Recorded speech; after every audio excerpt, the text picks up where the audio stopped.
Greetings and hello. Welcome back, everyone. We begin a new chapter. We're going to be taking a look at first empires and common cultures in Afro-Eurasia. You know, I've often said that there are some things, quoting myself here, there are some things that the world needs another of, like it needs a hole in the head.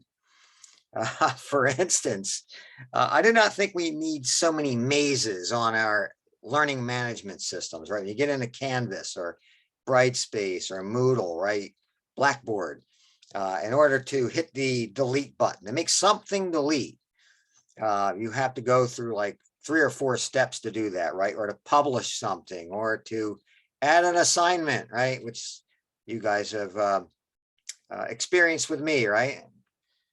Mr. Lampkin, this isn't published or whatever. And it's right. Yeah, I probably tried it, thought I did it, but I didn't get to that 4th rock I had to step on, right? So we need another maze in our learning management systems, like we need a hole in the head. We do not need another Geico or Progressive commercial, right? We need another one of those, like we need a hole in the head. We don't need to hear another Bruce Springsteen song or have him record and release any more music. And we need that, like we need a hole in the head. We do not need another politician, right? Another politician. We need a hole in the head. And if the politician creates fires, then this next one I'm about to mention probably creates those of us who want to get the job done the most work, and that would be an administrator. I say that probably, I think that more than anything, right? I think the world needs another administrator like it needs a hole in the head. But you know, as much as we manufacture needs and advertising and through government, we manufacture needs, creating the need for such offices, administrative offices. The fact of the matter is, I hate to admit this, when any entity is growing, there's a need for some level of administration. If only they could be reined in after we create them, to just stick to their intended purposes, right? Don't go looking for new avenues of work.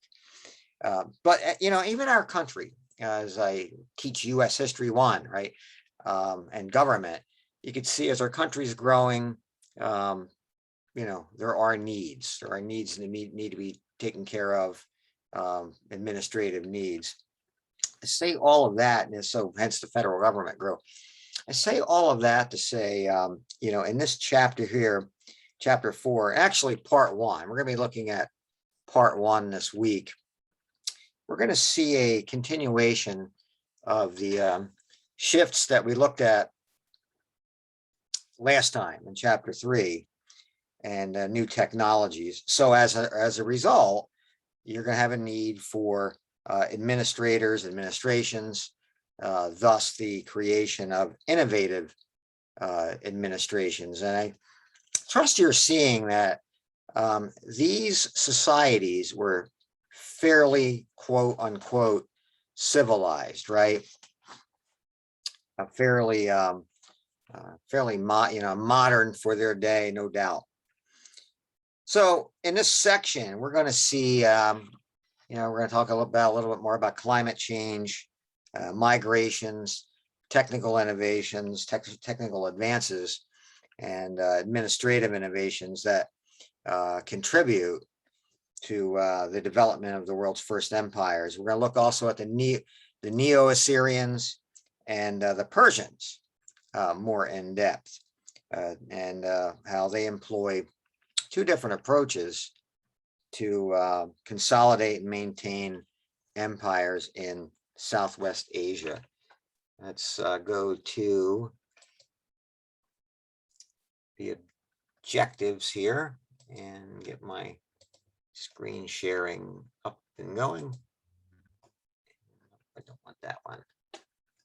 Hit the wrong little button we go. In this chapter, in a section of the chapter, we want to describe the factors that contributed to the early rise of empires, 1250 to 325 BC, and the characteristics of those empires. And we want to compare early empire formation or lack thereof in Southwest Asia in this time period. Now, next week, I will be including South Asia and East Asia on that continuum. I was just trying to think of how I was going to say that, but so this week we're just looking at two early civilizations. Next week, a couple more will be on there. So same objective will be on there with a couple of extras. Some major heads-up terms for this particular chapter. Empire, group of states or ethnic groups governed by a single sovereign power with varying degrees of centralization, using a range of methods, including common language, shared religious beliefs, trade, political systems, and military might. A satrapy, I'm going to introduce you to that term. Satrapy, it's a Persian Empire province governed by a satrap. All right, you got governments governed by governors. Here you have satrapies governed by a satrap, usually some kind of relative or associate of the king. And then Zoroastrianism. This is a Persian religion based on the teachings of Zoroaster, in which forces of light and truth battle with those of darkness and lies. And you could argue maybe some early forms of monotheism here, and then your first empires and common cultures in Afro-Eurasia. So let's take a look at the PowerPoint, and I will get into ad-libbing as we go through this. Here we go. First empires and common cultures in Afro-Eurasia. The size and organization of major states changes during this period. You got new empires that are replaced. Get my side panel up here. Show video panel. There we go. Details. New empires replaced rather than descended from the former territorial states. And in contrast with a state, the empires organized a collection of states or different ethnic groups into one political entity. And this development was spurred by military innovation and radical climate change. The new imperial ideologies and religious beliefs then emerged alongside these new political entities. Meanwhile, your empires depended on and led to increased agricultural yields, thus larger populations, right? So people are eating better. Better. So on the margins of these much larger entities, however, you have these much smaller, and we looked at this last time, these micro societies also made important contributions. And at points, they could actually challenge these empires.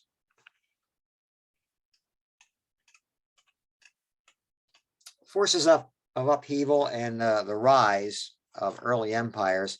You have here four major developments influence this shift: climate change, migrations, new technologies, and administrative innovations. Now, toward the end of the second millennium, in about 1200 BC, your Afro-Eurasian societies that had sustained much larger populations on the higher agricultural yields that we just spoke of, they began to encounter a dry period because of climate change. And this led to new social upheaval and human migration across the major population centers, including Egypt, Anatolia, East Asia, and also among the Hittites and the Greeks.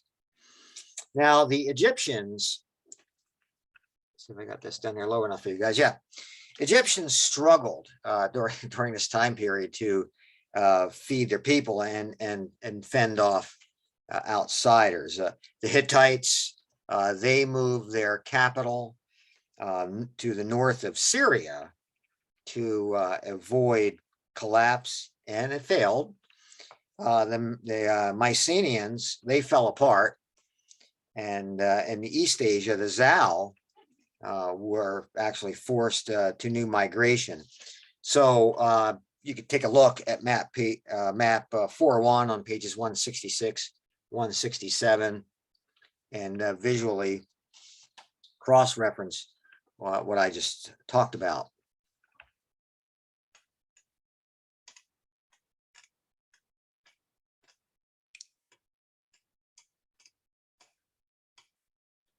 What about those migrations? A major impact came as people from smaller peripheral societies exerted new pressure on urban societies in search for resources. Now, some invaders destroyed the administrative centers of kings and priests and other dynasties. In China, the Zhao peoples, they completely overwhelmed the ruling Shang authorities. We looked at them last time, right? And in South Asia, nomads began to press down into the Indus Valley. So this conflict and destruction would eventually create the space to create empires, but that's only going to happen after centuries of disorder and decline.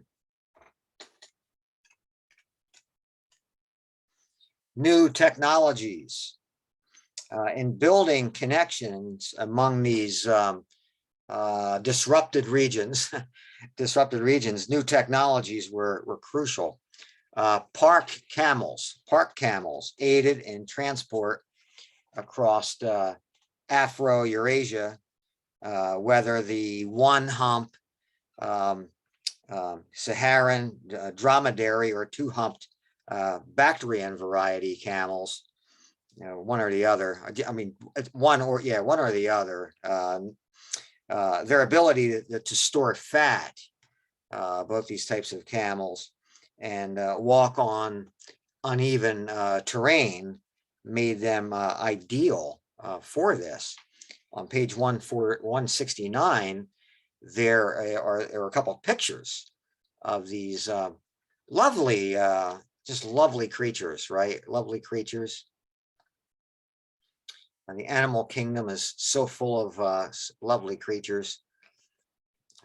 When I go to the zoo, though, I'll confess, I make just cursory glances at so many lovely things, and I make a beeline to, and some of you guys have probably noticed behind me, the giraffes. I always make got my giraffe calendar. I always make a beeline to the giraffes, and I spend my day there. So many good animals, but the giraffe is just the king in the jungle, as they say, as far as everything's concerned here. Meanwhile, let's see, new ships were better equipped to navigate in open waters, thanks to reinforced hulls. I like this, the creation of new technologies.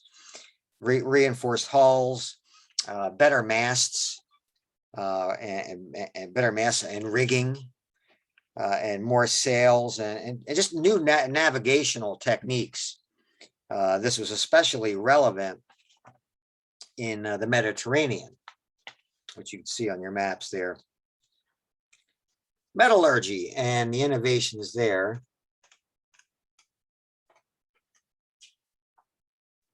in tandem with the developments I've been talking about, the ability to smelt and harden iron led to the replacement of bronze with this much harder metal, okay, and which was also much more abundant, though difficult to extract and work.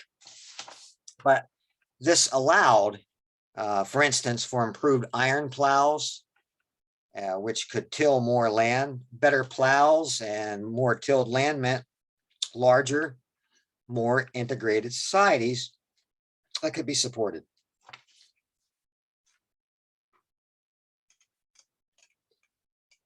Administrative innovations. Equipped with these technologies, the Neo-Assyrians, the first regional empire in Afro-Eurasia, provide I think, a clear early example of how expanding empires made administrative innovations to basically control larger populations and these innovations. Territories, these larger populations and the expanding territories, right? And so what they would do, the Neo-Assyrians, they would use mass deportations to break the unity of lands that they had conquered, and then the enslaved labor was used to work and basically integrate that realm. And so to ease the transport of troops and resources across their lands, they built roads and a system of garrisons and way stations. And these could also serve to receive tributes from their subject peoples in the form of grains, animals, raw materials, people, and other goods. So this template, if you will, becomes common among empires.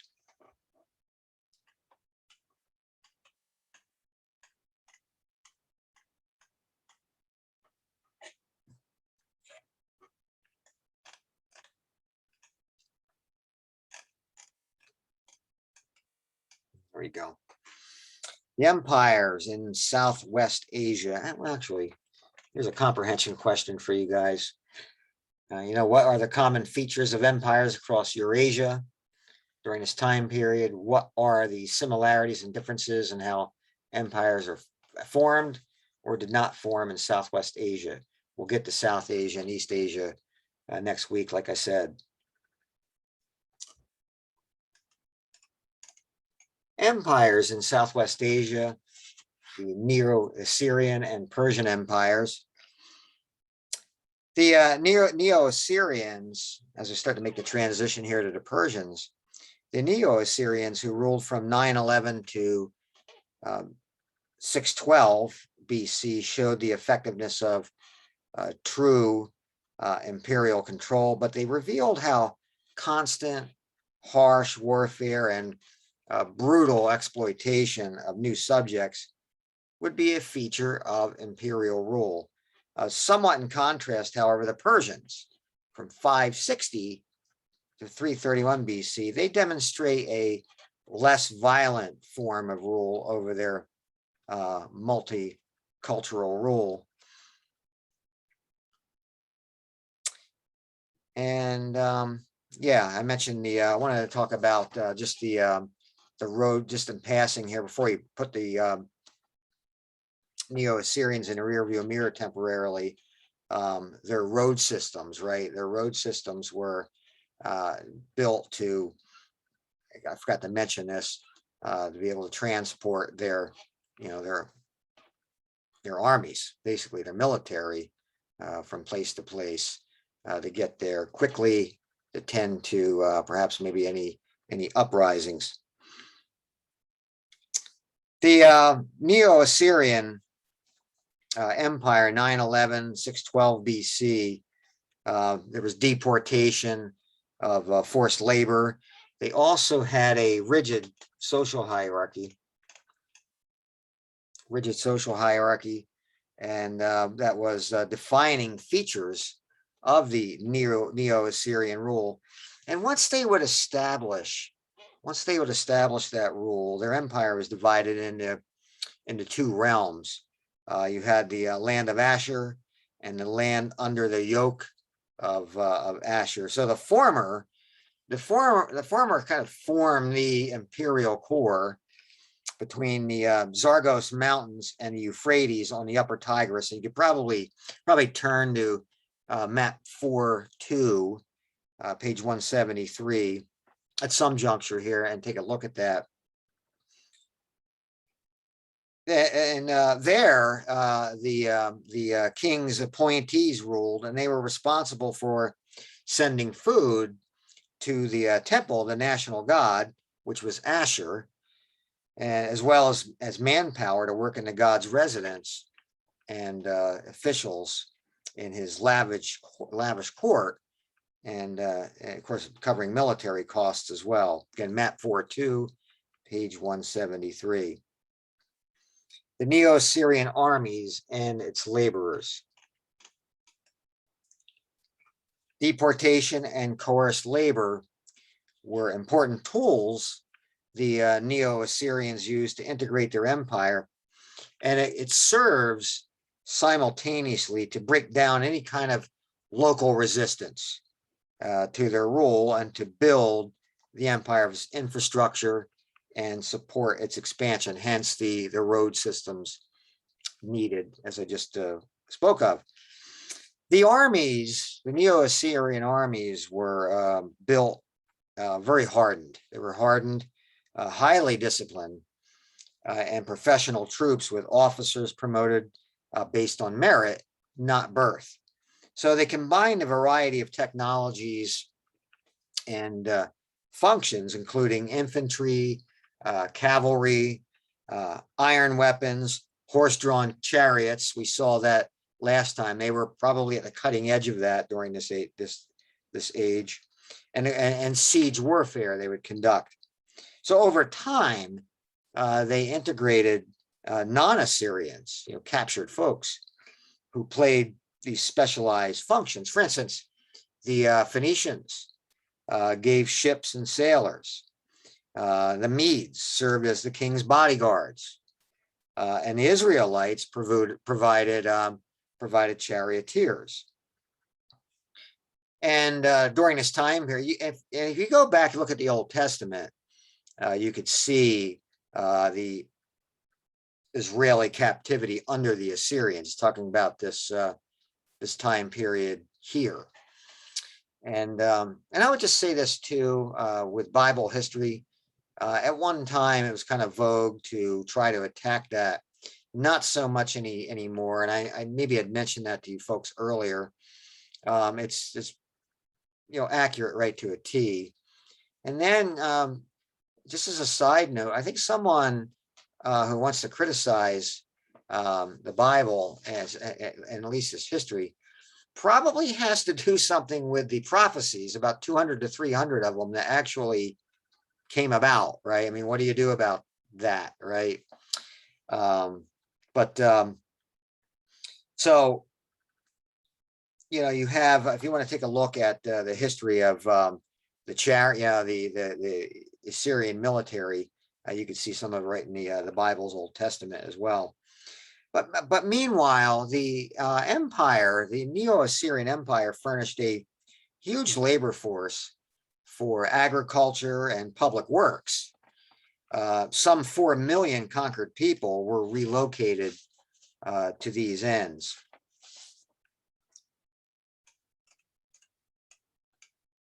There's a map that you can start on there.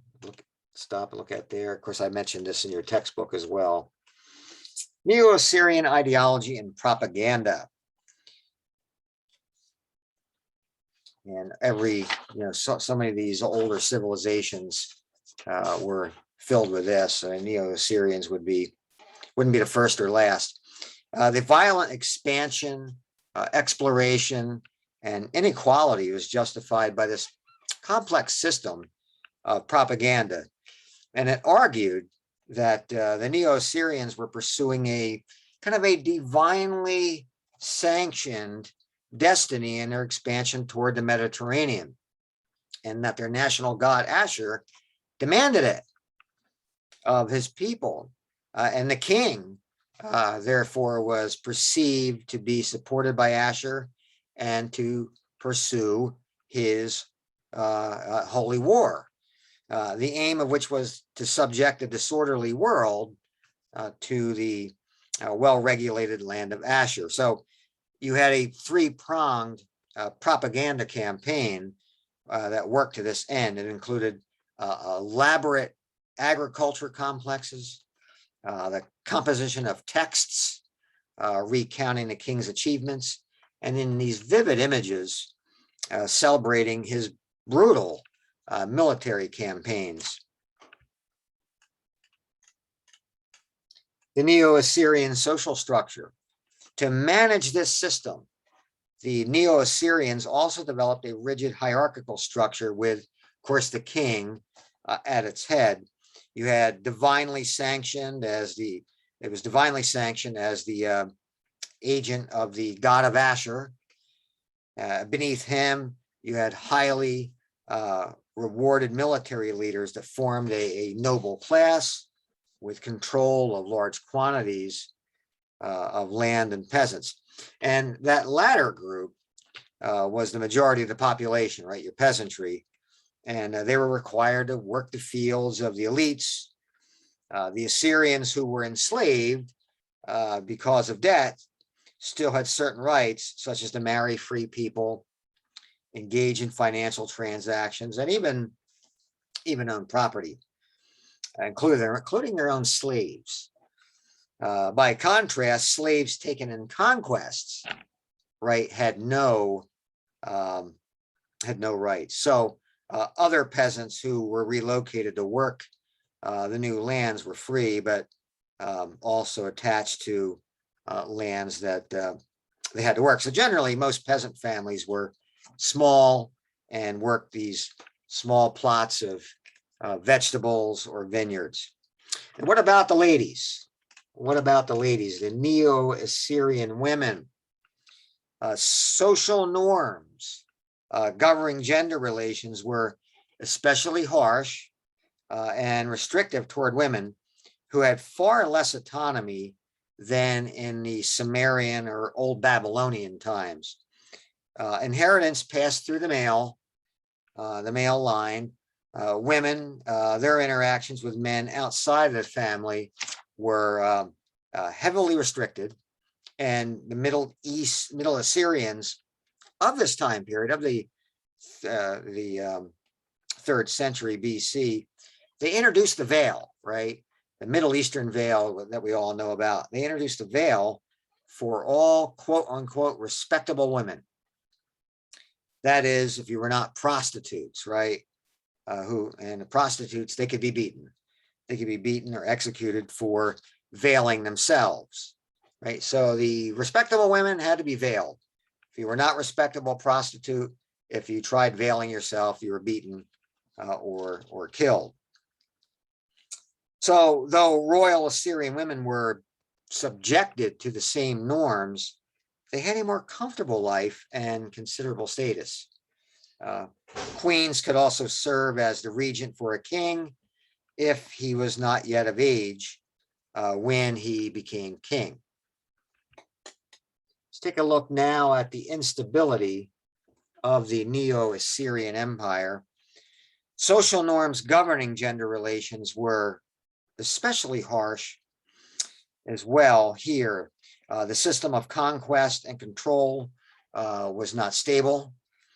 However, it would fall apart, right? You're wondering, well, whatever happened to the Assyrians? It falls apart 612 BC against the combined forces of the Neo-Babylonians, the Medes, and some other groups who conquered Nineveh.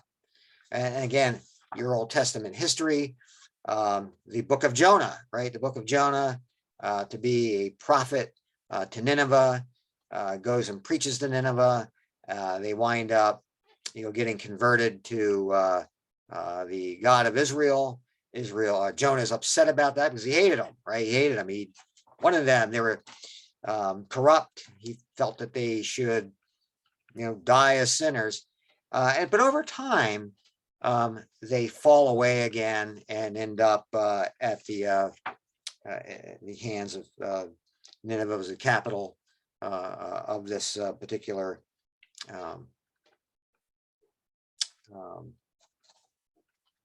kingdom at the time, the Neo-Assyrian Empire, and it ends up falling as predicted in the book of Jonah, maintaining a huge territorial empire that it did with large occupying armies and a constant propaganda machine. It was difficult. So when the nobles became discontented, and this is how this happens, it led to civil war and then the ultimate breakdown of the empire. Now, the second and last empire I want to cover today are the Persians. And you're going to see a little bit of a different flavor here in how they handled their conquered. 560, 531 BC. In the centuries after the breakdown of the Neo-Assyrian rule, the Persian Empire emerges in Southwest Asia. And like I said, in contrast to their predecessor, its rule was based more on persuasion and mutual benefit, right?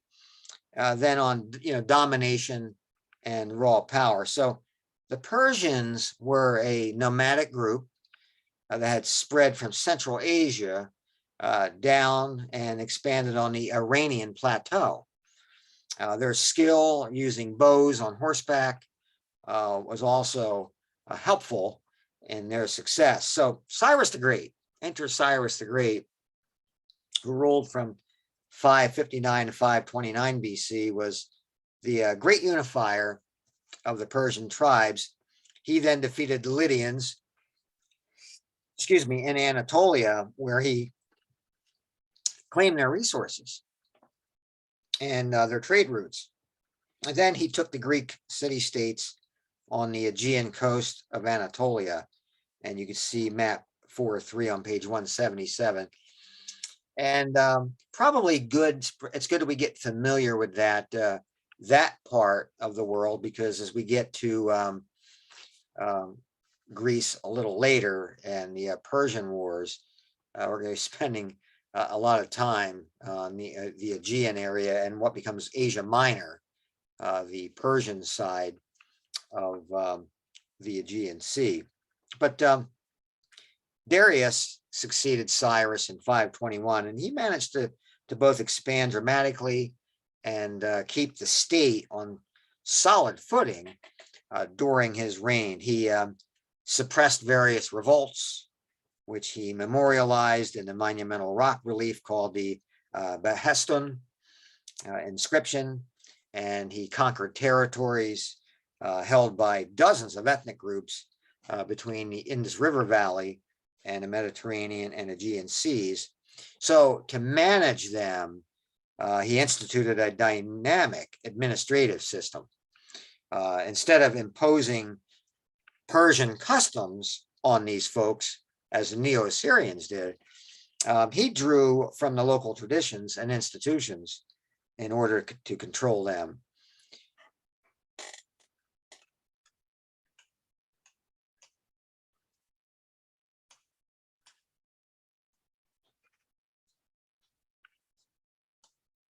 So over time, the integration of a multicultural Persian empire, over time, this empire, Cyrus presented himself a benevolent king. All right, I don't think that's a stretch. He presents himself as a benevolent king who had liberated his subjects from oppressor kings. And after his victory in Babylon, he claimed it as a sign that the city's gods had hence turned against their kings, right? Turned against their kings. He then released the Jews. He released the Jews from their captivity, which they had been put under by Nebuchadnezzar II in 587 BC. Again, for those of you who, regular churchgoers or familiar with the Old Testament, you can read about this as well. And after they returned to Jerusalem, they then rebuilt their temple. I know you can read about that in the books of Nehemiah and Ezra. The Greeks, observing all of this, viewed Cyrus as a model ruler. So map 4.3, page 177.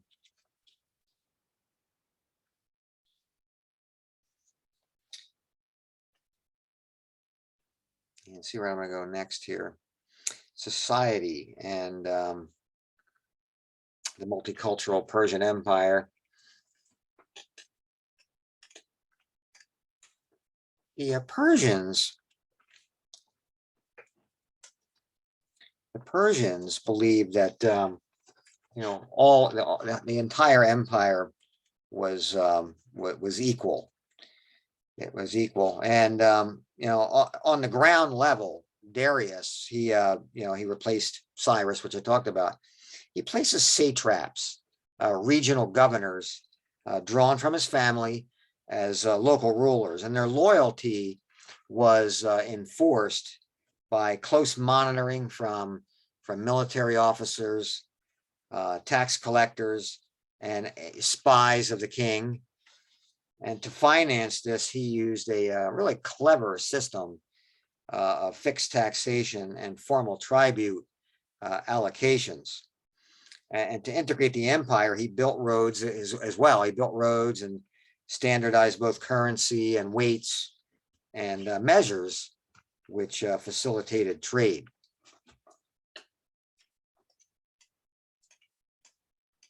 Here's map 4.3. Zoroastrianism, and ideology and social structures. The Persian ideology and social structure derived from religious ideas grounded in their pastoral roots and their tribal roots. And the core of this was Zoroastrianism, and this is based on the teachings of Zoroaster or Zarathustra, and it was written down in the Avesta around the 3rd century BC, and it becomes the empire's religion. So the religion divides the gods and human choice between good and evil. Ahura Mazda was the supreme god and responsible for all that was good, and his adversary, Ahiram, represented the opposite. So they existed in this perpetual struggle for the universe, and humans could be independent actors in choosing good or evil, which had implications for their rewards or punishments in the afterlife. Social structure in the Persian Empire. Kings were perceived to be appointed by Ahura Mazda and enjoyed absolute authority, though they were tightly bound to follow the guidelines of Zoroastrianism. Additionally, they were expected to be physically superior as horsemen and warriors. Socially, the Persian Empire had 4 large, diverse groups with clearly defined roles. You had a ruling class of priests, nobles and warriors, beneath them an administrative and commercial class of scribes and bureaucrats, as well as merchants, and then you had the artisan class, and finally the peasants, right? Finally the peasants. The nobles and merchants were especially important in supporting the king, as the former often ran his satrapies, and the latter maintained trade. So this relationship was ritualized by royal gifts from the king, the privileged nobles, which therefore then solidifies that relationship. Public works and imperial identity. Public works, especially roads, were important to unifying the empire and publicizing its strength and identity. The Royal Road spanned 1,600 miles from Anatolia to the center of the empire in Iran, and then it continued onward to South America, or South Asia, I'm sorry, South Asia. So this allowed both commerce, information, and the military to move, and for subjects to bear tribute to the king. Additionally, Darius oversaw the construction of a canal between the Red Sea and the Nile River, and a system of qanats, or underground water tunnels were developed. So as the original nomads, which they were, the original nomads did not impose a specific style, you had a uniquely Persian architectural style that emerged from skilled craftsmen, blending different cultural influences. And often this took the form of large open palaces where subjects could pay tribute to the king, which also served as a type of interactive propaganda. So the empire held power for more than 2 centuries, though it was weakened by conflict with the Greek city-states and the eventual conquest by Alexander the Great in 331 BC.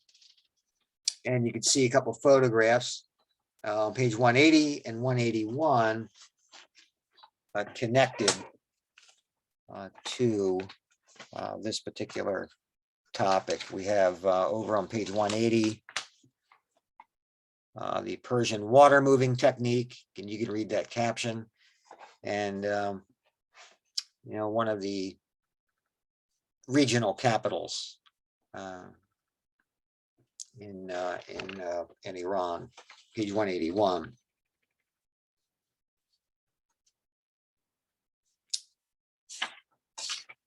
Okay.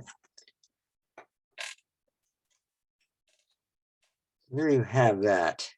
And that's a wrap on chapter 4.1, or part 1.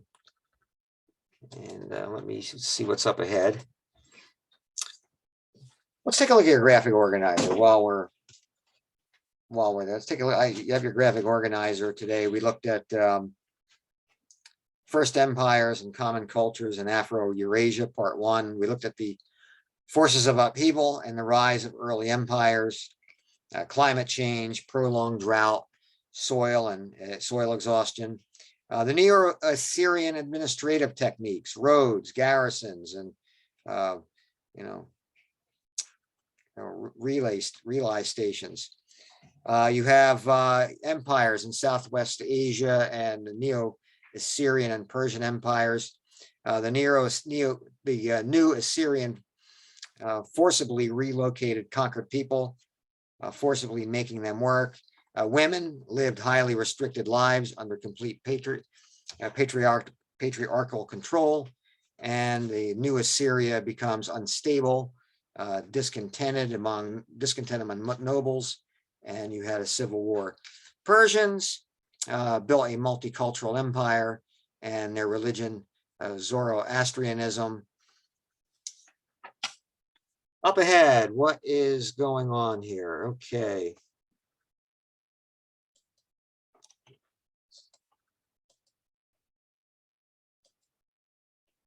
Here we go.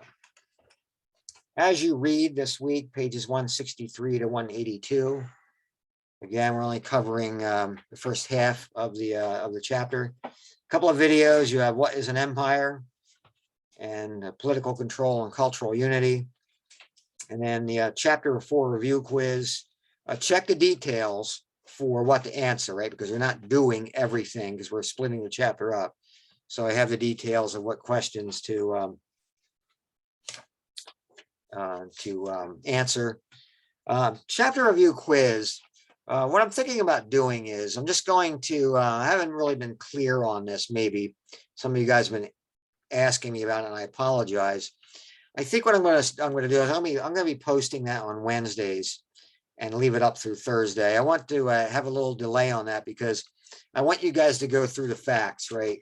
Either listen to me or do the readings before you get into the review quizzes. I want you to try to know as much of it as possible, so you don't dive into quizzes before really knowing much about the chapter and getting into guesswork, right, and hurting yourselves down the line for when we get into the tests, right? Test 1, I'm jumping ahead here, October 13th, right? It's not October 11th anymore, October 13th on a Wednesday. Thursday in the news, that is not you guys. I forgot to take that off for another class. Fridays, some again are not adhering to this. Their grades are being hurt. Friday, your initial posts are to be in by 11:59. After that, points are taken off, right? Sunday, response posts are due. We all know that. Monday, we will begin chapter 4, part 2. And then again, the test starting to come up on the horizon here, October 13th, Wednesday, when you guys get back from your fall break. So there you have it. I think that about covers it. All right. Any questions or comments? You guys know, don't hesitate to ask. If you want to schedule some kind of a conference with me, we can do that as well. Until next time, see you guys. Have a great week. Bye.